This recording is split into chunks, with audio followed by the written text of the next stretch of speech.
आपको समझना है कि आरक्षण पर बीजेपी की मंशा पर सवाल उठाने वाली सियासत की हकीकत क्या है। क्या विपक्ष को आज मिला मुद्दा असल में टाई टाई फिस हो जाएगा? आरक्षण राजनीति की वो पतली सी रस्सी है जिस पर चलकर वोट तो भरपूर मिलता है, लेकिन रिजर्वेशन के मुद्दे की इस रस्सी पर बहुत संभल कर चलना होता है। इसी मसले पर आज बीजेपी को बहुत डैमेज कंट्रोल करना पड़ा। अखिलेश यादव, मायावती, कांग्रेस समेत तमाम विपक्षी दलों ने आज कहा कि आरक्षण पर बीजेपी की पोल खुल गई। आरोप लगा कि बीजेपी आगे आरक्षण खत्म करना चाहती है। यूपी के मुख्यमंत्री, दोनों डिप्टी सीएम, यूपी और केंद्र के तमाम मंत्री डंके की चोट पर कहने लगे कि आरक्षण से कभी हम पीछे नहीं हटने वाले। खूब सियासत हुई है, इसीलिए जरूरी है कि आप सच जानें। आपके लिए पिछड़ी जाति में पैदा होना वो राजनीति का खेल होगा। मेरे लिए पिछड़ी जाति में पैदा होना मां भारती की सेवा करने का सौभाग्य है। जिस उत्तर प्रदेश में पिछड़े वोट बैंक का 2/3 हिस्सा बीजेपी पिछले 8 साल से पा रही, वहां आखिर अचानक क्यों आरक्षण से खेल की बात होने लगी? बहुत ही दुर्भाग्य है कि हमारा पिछड़ों का हक छीना जा रहा है। जिस उत्तर प्रदेश में कमंडल और मंडल यानी हिंदुत्व और ओबीसी दोनों का वोट सीधे बीजेपी के अलावा कोई और नहीं पा रहा। जब आप अगड़े पिछड़े की बात कर रही हो, मेरी जाति को लेकर के प्रमाण पत्र बांट रहे हो, जो खेल मैंने कभी खेला नहीं, लेकिन मैं बता देता हूं, मेरी जाति अति पिछड़ी जाति है। उसी उत्तर प्रदेश में अब अखिलेश यादव और मायावती दोनों बीजेपी की ओबीसी और आरक्षण विरोधी मानसिकता के सामने आने का आरोप क्यों लगाते हैं? दिखाते क्यों हैं कि बीजेपी आरक्षण की विरोधी है? ये केवल पिछड़ों का हक नहीं छीना जा रहा है।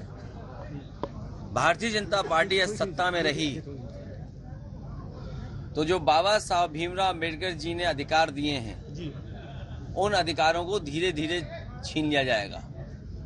अभी कुछ चीजें दिखाई दे रही हैं और कुछ चीजें नहीं दिखाई दे रही हैं। भारतीय जनता पार्टी हमेशा आरक्षण विरोधी काम किए उसने।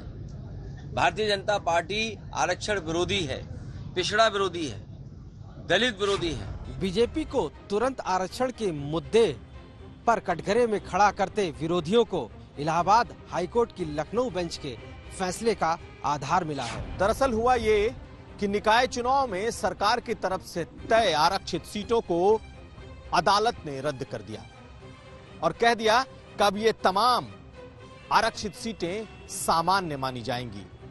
तो विस्तार से समझ लीजिए आखिर ये पूरा मामला है क्या। 5 दिसंबर को उत्तर प्रदेश में निकाय चुनावों यानी नगर निगम, नगर पालिका और नगर पंचायत के चुनाव का ड्राफ्ट नोटिफिकेशन जारी हुआ। यूपी सरकार ने तब 27% आरक्षण पिछड़े वर्ग के लिए रखा। हाई कोर्ट में कई जनहित याचिका में अपील की गई कि यूपी सरकार ने सुप्रीम कोर्ट से तय ट्रिपल टेस्ट फॉर्मूले को अपनाए बगैर ही ये आरक्षण वाला नोटिफिकेशन जारी किया है। हाई कोर्ट में सरकार ने अपना पक्ष रखते हुए कहा कि पिछड़ा वर्ग को आरक्षण देने के लिए 1993 में आयोग बनवाया गया था। उसी के आधार पर 2017 में भी निकाय चुनाव करवाए गए थे। अदालत ने यूपी सरकार की दलील को खारिज कर दिया और 87 पेज के अपने फैसले में 5 दिसंबर के आरक्षण वाले नोटिफिकेशन को रद्द कर दिया। अदालत ने कहा कि सरकार आयोग बनाकर ट्रिपल टेस्ट करते हुए ओबीसी को आरक्षण दे। मुख्यमंत्री की तरफ से तुरंत ये कहा गया कि आयोग बना रहे हैं और बिना ओबीसी आरक्षण दिए चुनाव नहीं कराएंगे। लेकिन तब तक विपक्ष उत्तर प्रदेश में रिजर्वेशन पर राजनीति का मुद्दा ले उड़ा। आज आरक्षण पे हमला हुआ है।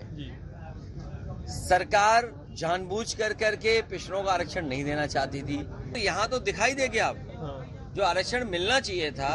अगर सरकार सही तरीके से पैरवी करती, सरकार सही तरीके से पक्ष रखती, तो आज पिछड़ों को आरक्षण मिलता। राज्य सरकार का सूचना है कि माननीय उच्च न्यायालय के निर्देशानुसार आयोग गठित करके ट्रिपल टेस्ट की जो प्रक्रिया है उसे पूर्ण करके हम ओबीसी को आरक्षण देने के बाद ही हम चुनाव कराएंगे। सिर्फ उत्तर प्रदेश के नगर विकास मंत्री ही नहीं, समझिए पूरी सरकार तुरंत डैमेज कंट्रोल में लग गई, ये बताने में कि आरक्षण से कोई पीछे नहीं हटने वाले। अन्न पिछड़ा वर्ग का जो आरक्षण है वो हम दे करके चुनाव समय से कराना चाहते थे। जो आरक्षण दिया जाना है वह आरक्षण दिए बगैर उत्तर प्रदेश में नगरीय निकाय के चुनाव कराने का कोई विचार नहीं। हमारी न्याय ने जो कहा है उसकी हम समीक्षा करेंगे, फिर उसके बाद आगे बढ़ेंगे। नीट में, MBBS, UG में और PG में OBC का आरक्षण किया है। उसी के साथ उन्होंने सैनिक स्कूलों में और जो कस्तूरबा गांधी विद्यालय हैं उनमें भी आरक्षण करने का काम किया है। जो क्रीमी लेयर है जिसमें आने वाले लोग आरक्षण का लाभ नहीं ले पाते थे, उस क्रीमी लेयर को भी बढ़ाया है। और स्टैंडिंग कमेटी माइनॉरिटी की थी, SC की थी, ST की थी, वुमेन की थी, लेकिन एक जो बड़ा वर्ग समाज में OBC है उसकी स्टैंडिंग कमेटी नहीं थी। और बहुत से मसले स्टैंडिंग कमेटी को रेफर करते हैं। माननीय प्रधानमंत्री जी ने OBC की एक स्टैंडिंग कमेटी भी बनाने का काम किया है। अब सरकार कह रही है कि जरूरत पड़ी तो हम सुप्रीम कोर्ट भी जाएंगे और अब OBC आरक्षण के साथ ही चुनाव कराएंगे। तो आखिर ये नौबत क्यों आई? आखिर कहां सरकार से चूक हुई और आखिर कौन है जिसकी वजह से सरकार को ये किरकिरी झेलनी पड़ रही है? सरकार बैकफुट पर है। बहुत ध्यान से इस बात को समझने के लिए ये पॉइंट्स देखिए। सुप्रीम कोर्ट पहले ही तय कर चुका है कि निकाय चुनावों में OBC आरक्षण ट्रिपल टेस्ट फॉर्मूले के आधार पर तय होगा। ट्रिपल टेस्ट यानी निकाय चुनाव में आरक्षण से पहले एक आयोग बनाइए। आयोग फिर पहले निकायों में पिछड़ों का आकलन करेगा। दूसरे चरण में स्थानीय निकाय की तरफ से OBC की संख्या का परीक्षण होगा। तीसरे चरण में शासन के स्तर पर सत्यापन के बाद OBC आरक्षण तय होगा। इससे पहले मध्य प्रदेश, महाराष्ट्र, बिहार, झारखंड ने भी सुप्रीम कोर्ट के तय नियम को छोड़ा तो निकाय चुनाव में हाई कोर्ट से उन सरकारों को झटका लगा था। फिर भी उत्तर प्रदेश सरकार की तरफ से क्यों बिना आयोग बनाए OBC आरक्षण तय कर दिया गया, जिसे हाई कोर्ट ने रद्द कर दिया।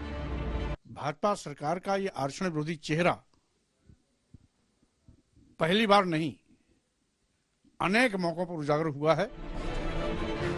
राजनीति का इतिहास कहता है कि 2015 में बिहार विधानसभा चुनाव से पहले संघ प्रमुख का आरक्षण को लेकर दिया गया बयान बीजेपी की हार की एक वजह माना गया था। उसके बाद से हमेशा आरक्षण के दूध की एक बार जली बीजेपी हर बार छाछ भी फूक फूक कर पीती रही। फिर भी उत्तर प्रदेश में चूक हो जाना, विपक्ष को बैठे बिठाए मौका दे देना, इसे क्या कहें, सिर्फ संयोग।